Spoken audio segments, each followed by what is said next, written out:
untuk video kali ini saya ingin menceritakan lebih lanjut tentang jenis-jenis kanser lain selain pada leukemia yang saya rawat.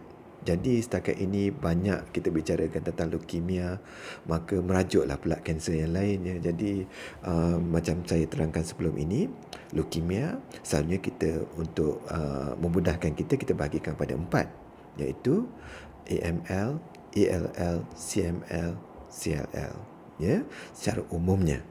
Jadi selain daripada itu, leukemia ini selalunya berlaku apabila mutasi itu berlaku di dalam sumsum tulang. Jadi, sekiranya kalau mutasi itu berlaku di tempat lain, sebab contohnya seperti darah putih kita, limfosit kita, dia walaupun dihasilkan dalam sumsum tulang, dia akan bergerak di seluruh badan kita, dan sekiranya ada jangkitan kuman, dia akan menginap di kelenjar-kelenjar kita di seluruh badan, dan sekiranya kita ada jangkitan kuman, kita akan rasa kelenjar kita bengkak. Okey.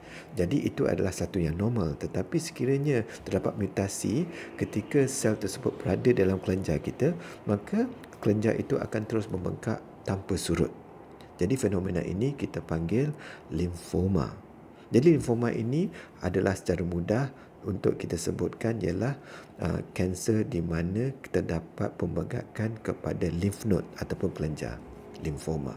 Tapi tidak semudah itu kerana limfoma juga ada banyak jenis. Ya, jadi jenis kanser itu bergantung kepada di mana berlaku mutasi tersebut. Jadi sekiranya mutasi itu berlaku di dalam sumsum tulang, selalunya kita menyebut leukemia. Sekiranya mutasi itu berlaku di kelenjar, maka ia lebih pada membentuk limfoma. Dan mereka adalah dua jenis penyakit yang lain, ya. Rawatan mereka berbeza dan juga prognosis mereka juga berbeza. Jadi kelenjar ini juga berada di seluruh badan kita, dan kelenjar yang paling besar dalam badan kita ialah limpa kita, ataupun dalam bahasa Inggeris kita spleen.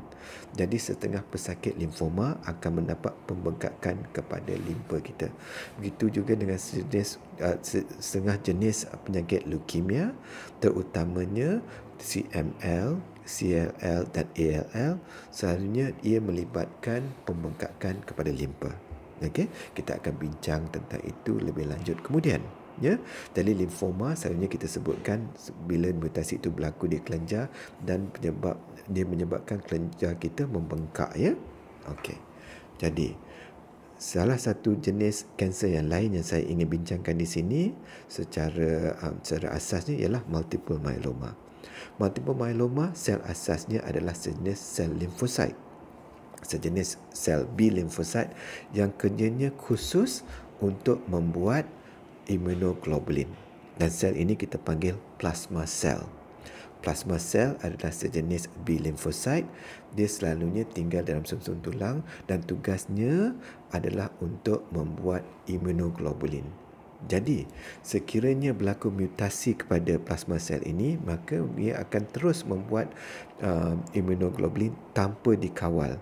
Immunoglobulin ini kalau dia terlalu banyak dalam badan kita adalah sesuatu yang toksik. Dia membuatkan tulang kita rapuh, membuatkan kerosakan pada buah pinggang, dan juga dia membuatkan sel-sel dalam sumsum kita rosak dan tidak dapat membuat sel dengan baik. Ya, jadi ia adalah sejenis kanser yang puncanya daripada sejenis B limfosit yang selalunya berada dalam sumsum tulang kita. Jadi saya just sebut secara ringkasnya ialah dalam banyak-banyak jenis sel kanser yang kita akan bincangkan dalam hematologi ini, kita akan menyebut tentang leukemia, limfoma dan myeloma. 3 sel ini, tapi dia adalah complicated dan dia ada berbagai jenis. Jadi daripada ini kita akan bincangkan dengan lebih lanjut dalam video-video kita yang akan datang.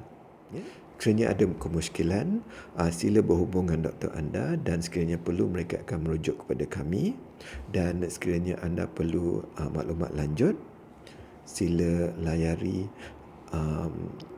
website saya iaitu pakardarahanda.com ataupun berhubungi saya dengan terus melalui Facebook ataupun secara email. Sekian, terima kasih.